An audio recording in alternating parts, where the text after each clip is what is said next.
नमस्कार। स्वागत है आप सबका राजनीति के इस अखाड़े में। मेरा नाम है अजय सेतिया। मित्रों, किसी को जब चोरी की आदत पड़ जाती है ना, तो वह जल्दी से जाती नहीं।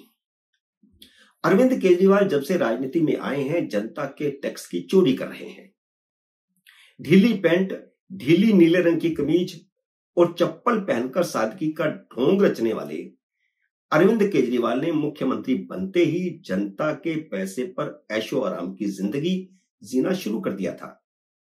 कोरोना के दौरान जब लोग रोटी को मोहताज होकर पलायन कर रहे थे, मरीज अस्पतालों में ऑक्सीजन के बिना मर रहे थे, केजरीवाल बिना किसी प्लान के, बिना विधिवत मंजूरी के, बिना नक्शा पास करवाए पीडब्ल्यूडी के अफसरों को धौंस पट्टी दिखाकर शीश महल बनवा रहे थे।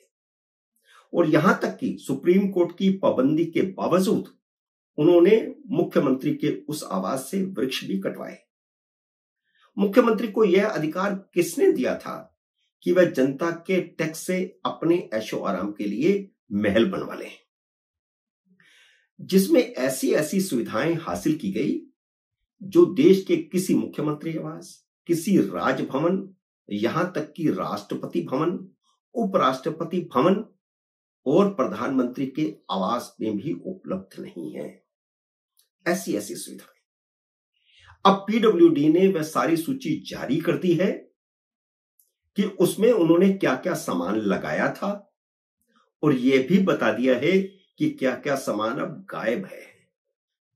और यह जो सामान इतना लगाया गया जिसकी कोई जरूरत नहीं थी, जब प्रधानमंत्री आवास में जरूरत नहीं है, जब राष्ट्रपति आवास में जरूरत नहीं है, जब राजभवनों में जरूरत नहीं है, जब देश के किसी मुख्यमंत्री के आवास में ये सुविधाएं उपलब्ध नहीं है, तो अरविंद केजरीवाल वह सुविधाएं कैसे हासिल कर रहे थे? यह जनता के पैसे की लूट थी। अब वे बेचारे 3 अधिकारी सस्पेंड हैं जो उस समय केजरीवाल के दबाव में कानून कायदे को ताक पर रखने को मजबूर थे। उनमें से 2 तो जेल में पड़े हुए हैं। खुद को कट्टर ईमानदार कहने वाले अरविंद केजरीवाल मुख्यमंत्री पद से इस्तीफे के बाद भी चोरी करके राजमहल से निकले हैं। अब पता चला है कि केजरीवाल ने शीश महल की चाबी पीडब्ल्यूडी को क्यों नहीं दी थी। कायदे से तो केजरीवाल या उनकी पत्नी को घर में ताला लगाने का अधिकार ही नहीं था। सारा सामान चेक करके ताला पीडब्ल्यूडी का अधिकारी लगाता, उसे पहले सूचना दे दी जाती है। जैसे राहुल गांधी ने घर खाली किया था तो ताला पीडब्ल्यूडी के अधिकारी ने लगाया था। असल बात तो यह थी कि केजरीवाल सामान चेक करवाना ही नहीं चाहते थे, क्योंकि वह 12 करोड़ रुपए का साजो सामान चोरी करके 2 मिनी ट्रकों में अपने साथ ले जा रहे थे, और कुछ सामान उन्होंने पहले ही वहां से खिसका दिया था।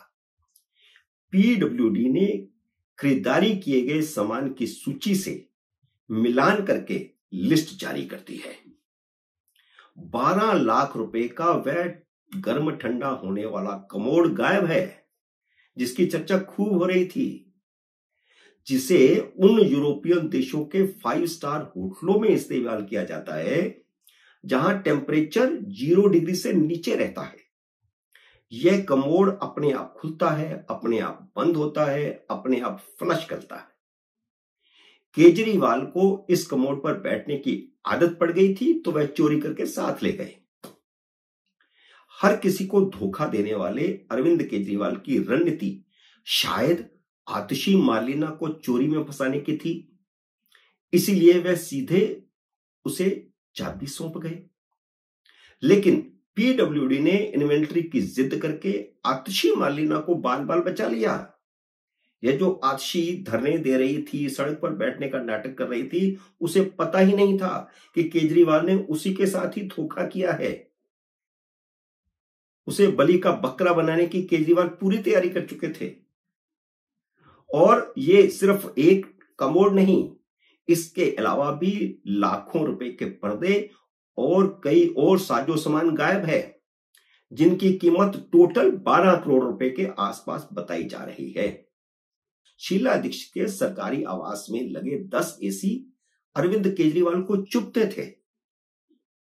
वह सादगी से जीवन जीने वाली शीला दीक्षित के खिलाफ लोगों को भड़का रहे थे, जबकि खुद केजरीवाल ने सरकारी आवास में पीडब्ल्यूडी से 16 एसी लगवाए हैं।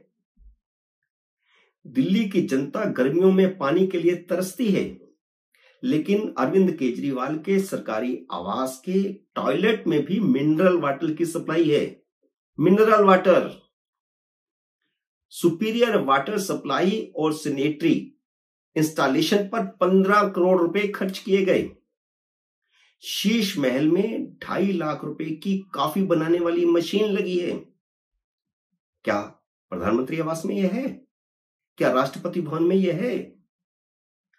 80 खिड़कियों पर 5.5 करोड़ रुपए के पर्दे लगाए गए थे, जिनमें से कुछ अब बदलकर सामान्य लगा दिए गए हैं। 4 लाख रुपए की मसाज वाली कुर्सी, 65 लाख रुपए के टीवी, केजरीवाल ने क्या क्या खर्चा नहीं करवाया। दिल्ली में जितने में 2 बेडरूम का अच्छा खासा बढ़िया घर मिल जाता है, उतने के तो केजरीवाल ने सरकारी खजाने से टीवी लगवा दिए। केजरीवाल और उनका परिवार पहली मंजिल पर रहता था। ग्राउंड फ्लोर पर एक बहुत बड़ा मीटिंग हॉल है, जहां केजरीवाल के गुंडे विभव कुमार ने राज्यसभा सांसद स्वाति मालीवाल की पिटाई की थी। उसी स्वाति मालीवाल ने आज ट्वीट करके लिखा है कि जिस महापुरुष ने यह शीश महल बनवाया है, उसी ने शीला जी के घर में लगे 10 एसी के लिए कहा था कि कौन भरता है इन सब का बिल, मैं और आप भरते हैं। तब केजरीवाल ने कहा था कि मेरा तो कलेजा कांप उठता है यह सोचकर कि जब दिल्ली की 40% जनता झुग्गियों में रहती है, तब कोई मुख्यमंत्री कैसे ऐसे शालीन आलीशान घर में रह सकता है। अखिलेश यादव ने जब मुख्यमंत्री आवास छोड़ा था तो वे टूटियां उखाड़ कर ले गए थे। तेजस्वी यादव ने जब उप मुख्यमंत्री वाला आवास छोड़ा था तो वह कमोड उठाकर ले गए थे। अरविंद केजरीवाल उन सबके बाप निकले। केजरीवाल चारों तरफ से मुसीबतों में फंसे हैं। उन्हें इस्तीफा देकर सरकारी घर खाली करना पड़ा है। इसके बावजूद उनकी ऐसी ओछी हरकत करने की हिम्मत इसलिए हुई क्योंकि उन्हें पता है कि दिल्ली की जनता मूर्ख है। क्योंकि दिल्ली की जिस जनता को 2014 में किया गया यमुना को साफ करने का वादा नहीं निभाने के बावजूद उन्हें 2020 में दूसरी बार चुना, वह मूर्ख ही है।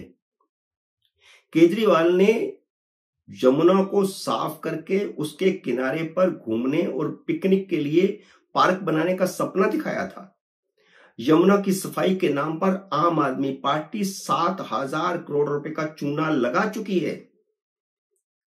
यमुना 2015 के मुकाबले 4 गुना ज्यादा गंदी और प्रदूषित हो चुकी है। जिस सुप्रीम कोर्ट ने अरविंद केजरीवाल और उसके भ्रष्ट गैंग को जमानत दी है, उसी सुप्रीम कोर्ट ने सोमवार को झूठ बोलने और प्रधानमंत्री के खिलाफ बकवास करने के मामले में राहत देने से इनकार कर दिया और गुजरात की ट्रायल कोर्ट में पेश होने का हुक्म दिया है।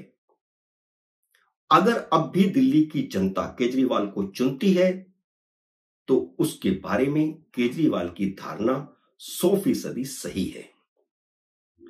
मित्रों, अगर यह वीडियो पसंद आया हो तो ज्यादा से ज्यादा लोगों तक पहुंचाइए, लाइक और शेयर कीजिए।